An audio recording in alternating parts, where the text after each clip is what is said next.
नमस्कार।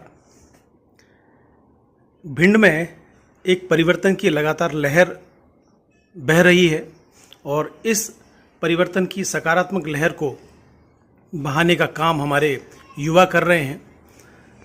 लगातार बड़े बड़े एग्ज़ाम्स, यूपीएससी जैसे बहुत कठिन एग्ज़ाम्स में हमारे युवा सफलता हासिल कर रहे हैं और इन्हीं में से एक युवा वर्तमान में हमारे साथ हैं। मैं उनको आपसे रूबरू कराता हूं। हमारे साथ हैं हर्ष भदौरिया। हर्ष जी, बहुत बहुत स्वागत, बहुत बहुत अभिनंदन आपका। आपकी सफलता के बारे में थोड़ा सा बताइए। सफलता में कोई भी आप निरंतर प्रयास करते रहेंगे, सतत प्रयास करते रहेंगे तो एक समय ज़रूर आएगा कि आपको अपनी जो जहाँ आप पहुँचना चाह रहे हैं वहाँ आप ज़रूर पहुँचेंगे। आप अपने माता पिता का आशीर्वाद, गुरुजनों का आशीर्वाद और आपके जो भी शुभचिंतक हैं उन सब का आशीर्वाद अपने साथ लेकर चलिए, निश्चित ही आपको सफलता ज़रूर मिलेगी। हर्ष, जैसा कि हम सबको पता है कि आपने यूपीएससी का एग्ज़ाम क्रैक किया है, तो थोड़ा विस्तार में बता पाएंगे कि आपने कौन सा पद पर चयन हुआ है आपका? मैंने UPSC CAPF AC exam 2023 qualify किया है। इससे सेंट्रल आर्म्ड पुलिस फोर्सेस में असिस्टेंट कमांडेंट पद के पद पर चयन हुआ है मेरा।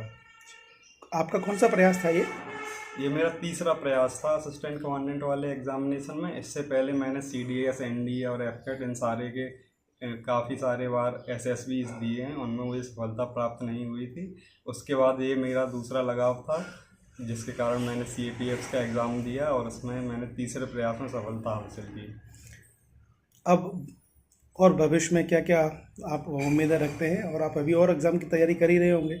हाँ, निश्चित रूप से अभी और एग्ज़ाम की तैयारी चल रही है। अभी मेरा आने वाला IBACIO का इंटरव्यू भी है अभी।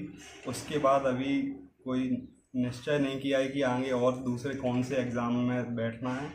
अगर समय मिलेगा ट्रेनिंग के दौरान या उसके बाद, तो उसके बाद ये डिसाइड करेंगे कि और क्या करना है आगे।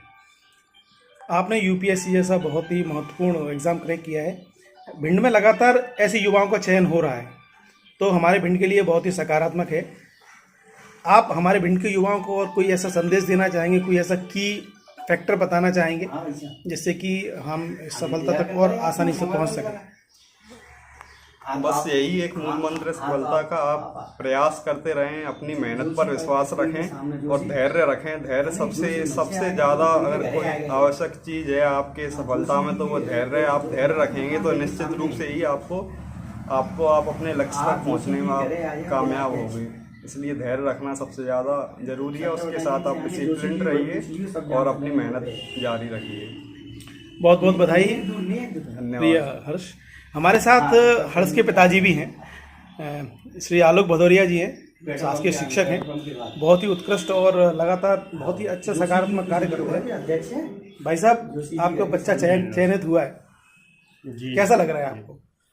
जैसा कि हर माता पिता को लगता है, उसी एक पिता के तौर पे मैं बहुत गर्वित महसूस कर रहा हूँ।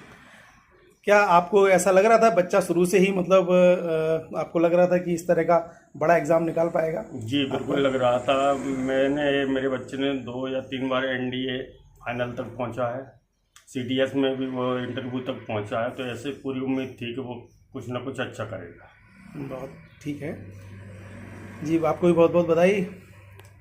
और आलोक भाई साहब के परम मित्र श्री धीरज शुक्ला जी, इनका बच्चा भी अभी चयनित हुआ है यूपीएससी में IES पद पर इनका चयन हुआ है। तो भाई साहब, जैसा कि सबको पता है कि दोनों बच्चे साथ साथ ही पढ़े हैं, आपको क्या लगता है कि मतलब अब बच्चा और आगे कितने ऊपर तक जाएगा? ये हमारे इन दोनों बच्चों ने एक साथ तैयारी LKG से सेंट माइकल में की, उसके बाद IPS में 11-12 किया। उसके बाद इन लोगों की काबिलियत पर हमें पूरा भरोसा है। इन्होंने जो मंजिल अपने मन में ठानी है वो निश्चित ही अपना पूरा पूर्ण करेंगे।